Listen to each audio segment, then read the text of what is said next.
So let's jump right into it with the Sunday night football matchup. We got the Cowboys at the Giants. The total is 46.5. The Cowboys are favored by 3.5, depending where you look.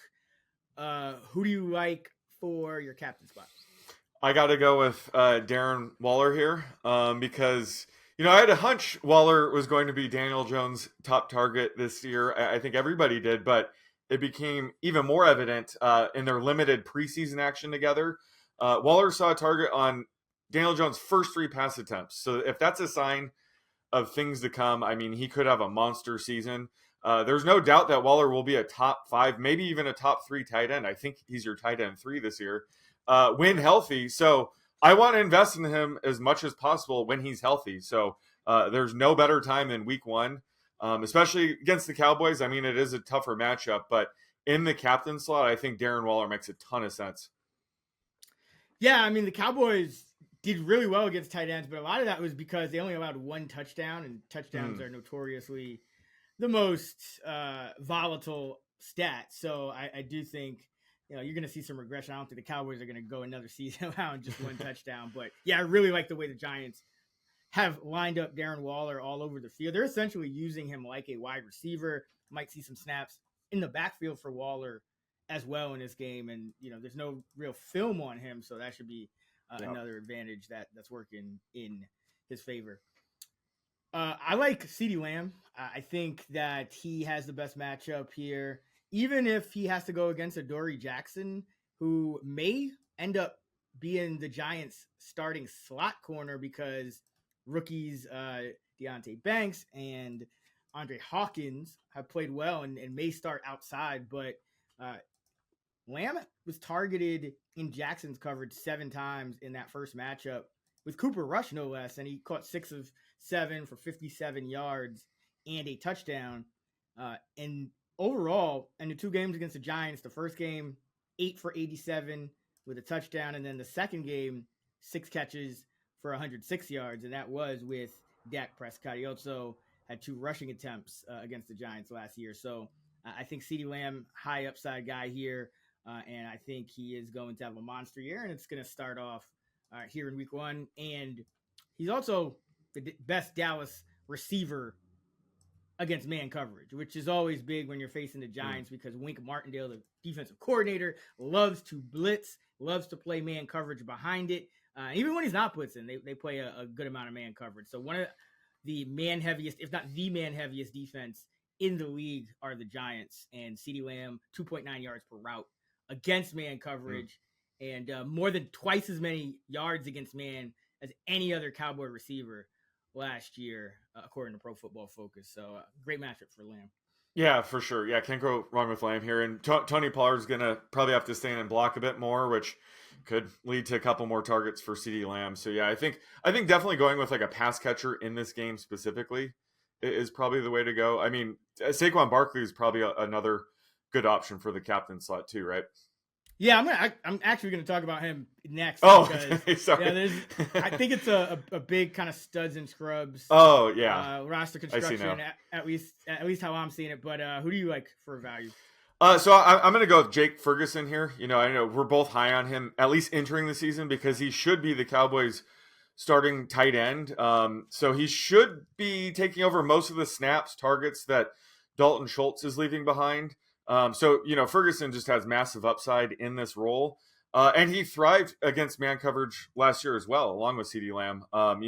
Ferguson averaged 2.32 yards per route run against man, just 1.52 yards per route run against zone. So just considering the Giants use man coverage at the highest rate, could be a good matchup for Ferguson as well. And yeah, like he's going to start the year hot. We'll see if he can maintain the starting job. I think, rookie Luke Schoonmaker could eat into his snaps later in the season, but at least out of the gate, like I want to invest in Jake Ferguson. So this is the perfect spot to do that. Yeah, if I had to make a prediction, I would guess Ferguson does hold on to the role. I thought he looked really good, in the preseason. I liked him even last season, and I just think, with Schoonmaker missing so much time, it's just going to be hard for him to ever catch up. And this Dallas team, they have Super Bowl aspirations, so it's not like you're just gonna all of a sudden start a rookie tight end who was a little bit behind. I think he'll play, but more so in that Hendershot role that Ferguson Hendershot role that was there behind Schultz last season. But yeah, I don't really like a lot of guys in the mid range. I got a couple, but I got Saquon Barkley is another guy I just got to talk about, because when I look at this Giant team, this Dallas defense is very, very good all over the field. They added Stephon Gilmore, so the outside corners are strong, along with Trayvon Diggs, and we don't really know who's going to play for the Giants outside. It's probably going to be a rotation with Hodgins and Slayton and maybe some Sterling Shepard, some Jalen Hyatt in there. So I think Barkley's going to get a ton of usage. Dallas, among the 5 highest scoring running backs against the Cowboys last season, Barkley was in the top 5 twice. He had 2 of those games. He was a workhorse for this Giant team, and I think they're going to have to throw the ball to him because Dallas is, pretty strong all over in coverage, and I think they're going to hand it to him a ton as well. So I'm expecting a big game here from Saquon Barkley, at least volume-wise. Like him. And then on the Cowboys side, Brandon Cooks kind of stands out because when you think about, okay, Wink Martindale is going to send the blitz. Like you mentioned, they'll probably have to keep a running back, maybe the tight end in a little bit more. But they also talked about in the offseason, Michael Gallup running fewer downfield routes and more higher percentage routes. But if I'm talking about a DFS tournament, I want the downfield routes. And I think that's going to be Brandon Cooks. And I think he's going to get some single coverage. And another guy, there's just no film on him with the Dallas Cowboys offense. So I think that works in the favor of Cooks and Dak Prescott. And again, I think there's a very good possibility that the Giants are lining up rookie cornerbacks at both perimeter spots in this game. So, Gallup, I mean, he could go off too, but I think Cooks is a little bit more explosive and is going to run more routes down the football field. So I could see him going for 4 for 130 and a touch or something like that. So love the upside of Brandon Cooks. All right, who do you got for dart throw?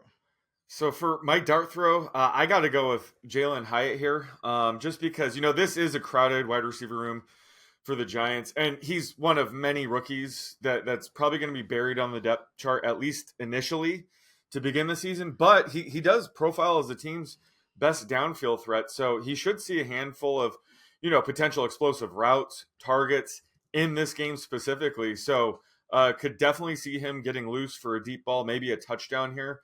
So while I don't think his routes run rate will be, high enough to project him for more than 3 receptions, he could get, explosive play here in a showdown slate. That's what we're going for. I also think he might be overlooked, at least entering the season. There is some hype around him, but I think this is the perfect time to invest in Hyatt while he might be overlooked.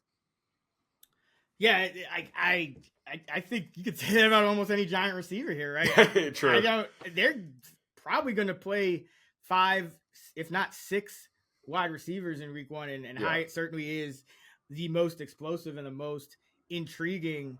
I got a couple of other dart throws on the Giants. I think they'll probably be a little bit less popular in terms of rostership percentage. And that is Paris Campbell and Wan'Dale Robinson. If Robinson suits up, that is. But either way, I want the Giants slot receiver is what I'm trying to say, because and Hyatt can play the slot. He played the slot mostly in college, but for some reason in the preseason, he almost exclusively played on the outside. So that leads me to believe they may use him on the outside. So Richie James had 5 catches for 56, 5 catches for 41 and a touchdown in the week 12 matchup against the Cowboys last year. And I think that's what the Giants are going to have to do to move the ball on offense, because you're going to face a ferocious pass rush. So you're going to have to get the ball out pretty quickly here. We know Daniel Jones is can move around and maybe buy some time for a couple of deep shots, but overall, I think he's going to have to rely on dumping it off to Barkley. You mentioned Waller, and I think the slot receiver. And so Campbell ran 2/3 of his preseason routes from the slot. And I think he right now looks like the favorite to start in the slot, even if Robinson is active. But if Robinson is active, that's still intriguing because that means they feel like he's ready to go. But I think Campbell is the guy I'm most interested in. You go against Deron Bland, who had a very good season last year, but he's still not as good as Trayvon Diggs or Stephon Gilmore in coverage. So I think that's the spot. And maybe you also get some matchups against linebackers when the Cowboys are in zone as well. So I think targeting the Giants, underneath guys makes more sense. I just don't know how much time Daniel Jones is going to have to stand in there right. and deliver the ball down the field. Micah Parsons is going to be just screaming at him. So that's who I'm going with for my dart throw. Yeah, it looks like Wan'Dale's still pretty limited in practice. Do you think he was practicing, but yeah, like he just missed so much of camp and everything, and they still have Sterling Shepard. Do you think he's worth the dart throw as well, or? Yep, I think just anybody that's. So it depends on who's active. If Wan'Dale Robinson's inactive, I think that makes it more likely that Shepard or Hyatt, but one of those two guys will play some slot snaps.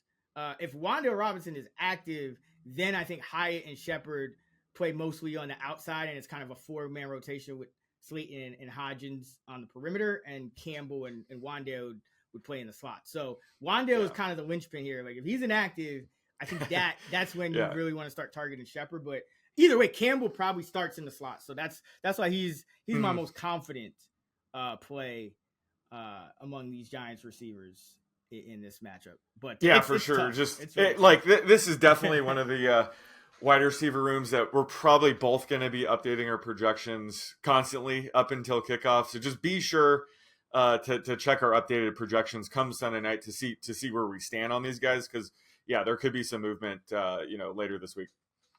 Yeah, and another guy I'll mention real quick before we move on to the Monday night game is Matt Breida. We kind of talk about sometimes in these tournaments, if you have like the backup running back and the starter gets banged up or something, you'll be in a good spot. And I think Barkley's going to get a heavy workload, but that also leaves the possibility of potentially getting banged up or needing some breathers. And Breida is kind of that clear number 2 back, at least to start the season for the Giants. So, I do think that we could see him factor in here. Yeah. Because again, I just don't know how much time Jones is going to have to go downfield. So yeah, that's a good call. And Deuce Vaughn as well on the other side. Like he can make some noise, even if Tony Pollard is healthy all game, all season. Deuce Vaughn is explosive. I mean, he's a tiny back, so he might have more value in games where Tony Pollard's healthy and his rostership might be a bit lower. So Deuce Vaughn's another great backup running back in this game if you want to go that route.